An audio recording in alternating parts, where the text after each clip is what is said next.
Please subscribe and like. Amalan setelah pasca Ramadan itu adalah sholat Id. Sholat Id, coba Bu, kalau apa beda sholat Id dengan sholat Jumat? Persamaannya sama-sama ada khutbah, sama-sama ada sholat. Bedanya? Takbirnya, apa lagi?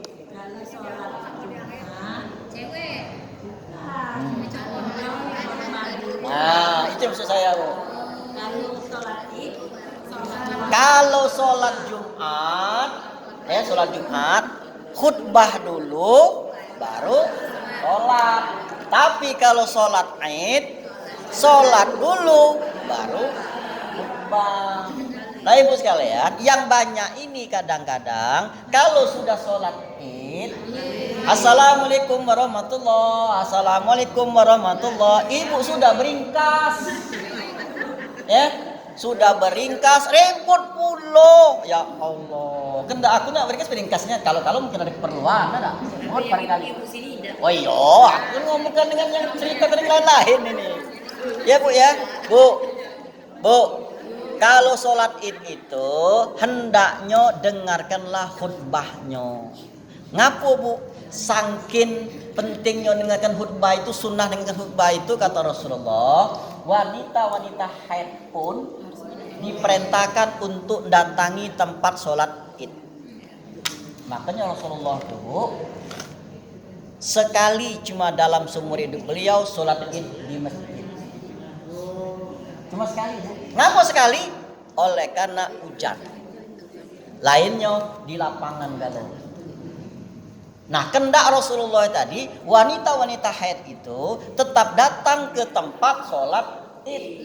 Walaupun dia tidak melaksanakan sholatnya, tapi dengan khutbahnya. Disinilah kita tegaskan bahwasanya khutbah itu harus didengar.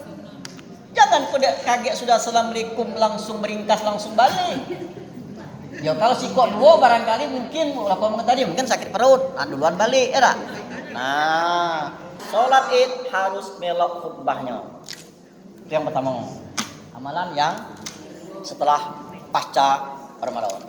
Yang kedua adalah bayar utang, bayar kodo puasanya. Bayar kodo puasanya. Ibu-ibu, kadang-kadang itu Bu yang kedua ini kodo puasa garis miring puasa Syawal. Banyak ditanyakan, mana duluan? Syawal dulu apa kodo dulu? Mana Bu? Syawal dulu apa kodo dulu, Bu? Hah? Yo. Kodo dulu atau Syawal dulu? Jawabannya ada yang kodo, ada yang Syawal. Jawabannya boleh galau, bisa galau. Cuma ada cumanya, ya, ada cumanya.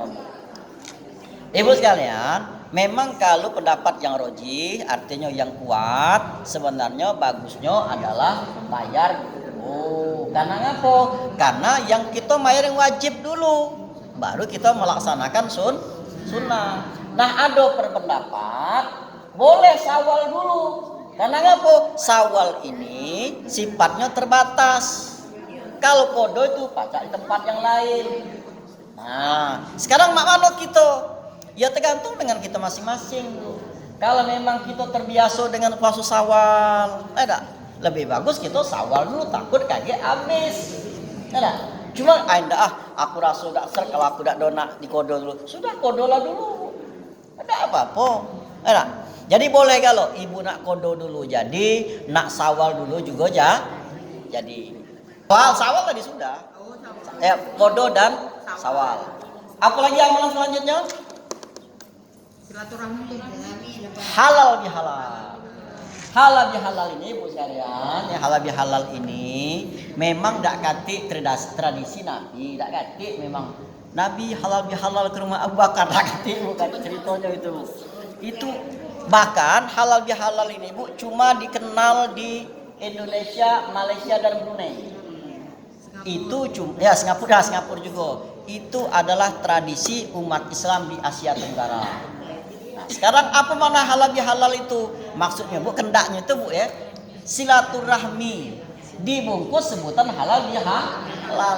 Karena ngapa? Karena biasanya di puasa Ramadan, di Idul Fitri itu dulur-dulur kita yang jauh-jauh itu balik galau. Kemudian mungkin kawan-kawan kita tuh balik galau. Nah, ini silaturahminya itu. Hendaknya itu, ya. Tapi kalau silaturahminya itu, Bu, perhatikan Bu. Halo. Tapi bisa saja Bu, silaturahmi itu halal bihalal itu akan menjadi satu kemaksiatan. Bu, perhatikan Bu. Halal bihalal itu bisa berubah jadi kemaksiatan. Kadang apa? Kadang-kadang lama ndak ketemu, banyak yang dibahas. Ujung-ujungnya mengimbang. Satu, yang keduanya yang lebih yang lebih parahnya lagi adalah waktu sholat belum sholat. Nah, ini Bu, kebanyakan itu. Jadi kalau mamanya itu memang tujuan untuk silaturahmi tidak apa-apa. Malah dianjurkan silaturahmi itu nyambung silaturahmi. Kalau pacak nyambung besanan. Nah, anak kau balik, iya. Nah bisa jadi. Ada gunanya ya. Nah, tapi perhindarkan yang model-model cak tadi. Nah, ribah segala macam tadi. Waktu sholat. Nah, itu amalan lagi.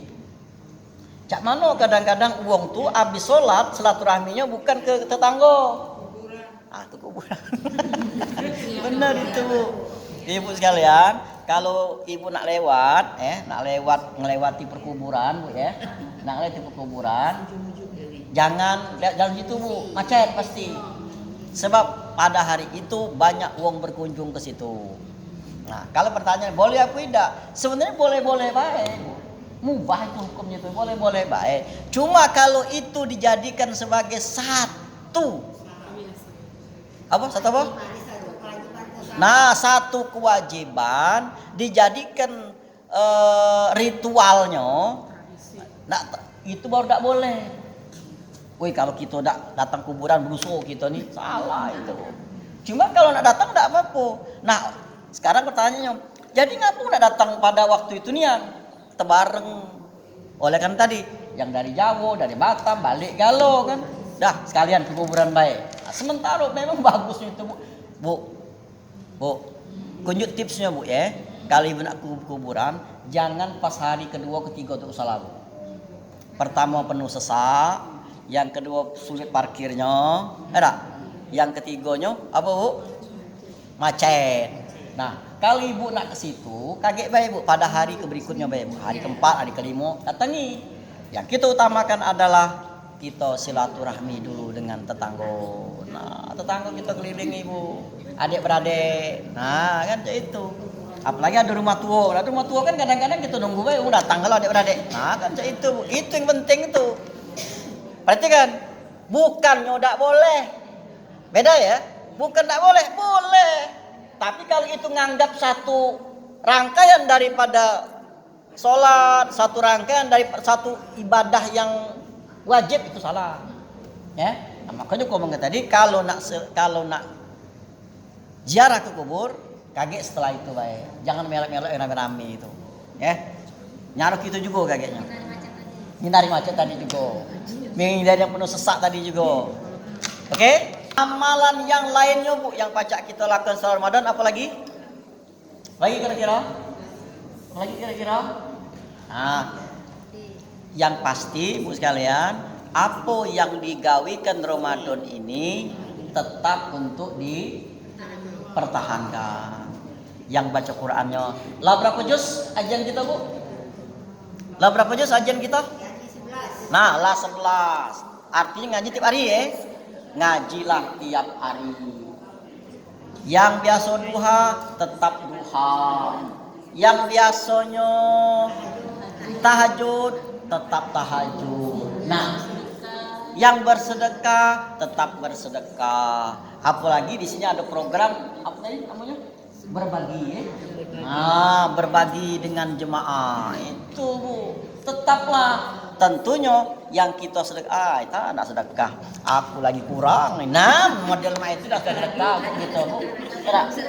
Nah, jadi kita Bu sekalian, ya kadang-kadang Bu, apalagi ibu-ibu dulu rajin meloi ceramahnya Ustadz Yusuf Mansur. Wih luar biasa Bu itu, ya luar biasa nian. Kita sampai terkorek-korek gitu Bu, sangkinnya tuh Bu, tak sedekah ini Bu ya. Nah, malah kalau zaman kiai-kiai dulu Bu, sangkin dia memang wong-wong dulu memang beda sama kualitas sekarang ini Bu ya. Wong utang sama dia tak kati tahan dia ngutang ke dengan wong lain Bu untuk ngutang yang ngutang tadi. Sangkin baiknya tuh Bu. Ya kan? Nah, jadi balik ke masalah sedekah tadi Bu sekalian, tidak nak mesti nak banyak.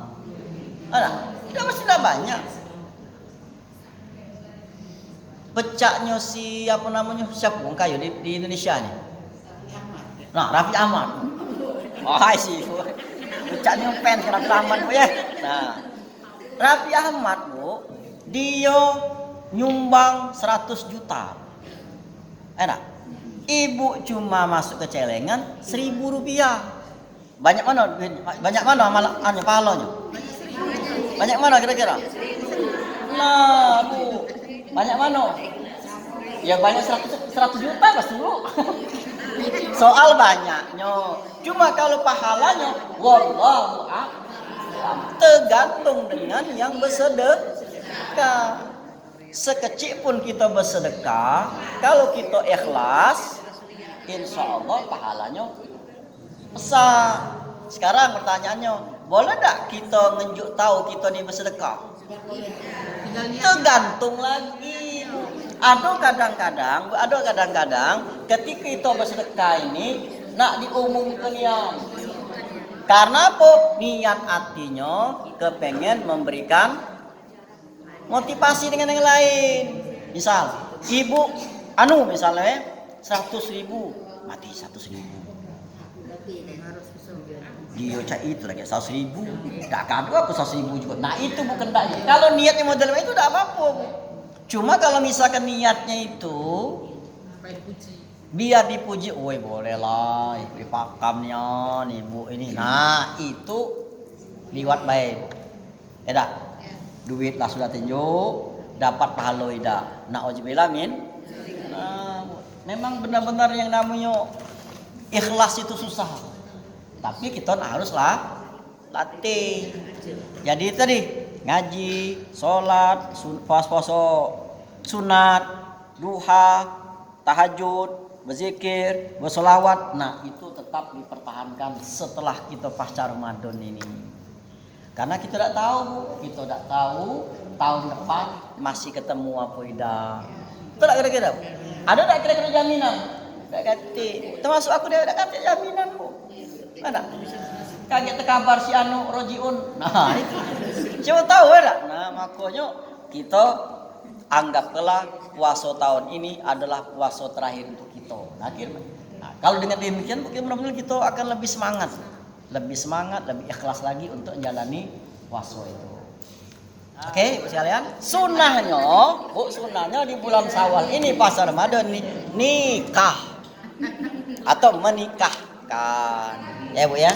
Makanya kenapa? Karena Rasulullah itu nikahnya pada bulan Syawal. Nikahnya itu alangkah lebih baiknya kalau memang memungkinkan di masjid. Nikahnya di itu sunnah Bu, nikah di masjid itu. Ya, kalau memang memungkinkan nikahnya di masjid. Karena ngapa Bu? Sebenarnya praktis itu di masjid. Pertama sunnah Nabi sudah di masjid Bu ya. Yang kedua praktis. Apa praktisnya? Nak mindah-mindah ke barang ida. Ada. Nak apa namanya tuh? Apa dia? Dekorasi. Nah, dekorasi ida. Nah, ida lagi Bu. Bukan kita ngambil buka miring bukan. Sunnahnya itu Bu. Ada kira-kira. Nah, tapi tetap baik kita harus menjaga kehormatan daripada dan kita sampaikan dengan keluarga. Kalau bisa yang masuk itu yang kalaupun dia make roknya dak panjang nian, pas masuk masjid paling tidak pakai rok panjang, kalau itu deh. Jadi saya sarankan lama. Oke Bu ya, kalau tidak ada lagi kita tutup dulu. Terima kasih atas segala perhatian dan mohon maaf segala kekurangan. Mohon maaf lahir dan batin. Mudah-mudahan amal ibadah kita diterima oleh Allah Subhanahu wa taala. Amin ya rabbal alamin, dan kita tetap saling mendoakan, kita sama-sama waras dan insya Allah kita bertemu pada waktu yang lain. Terima kasih. Wassalamualaikum warahmatullahi wabarakatuh.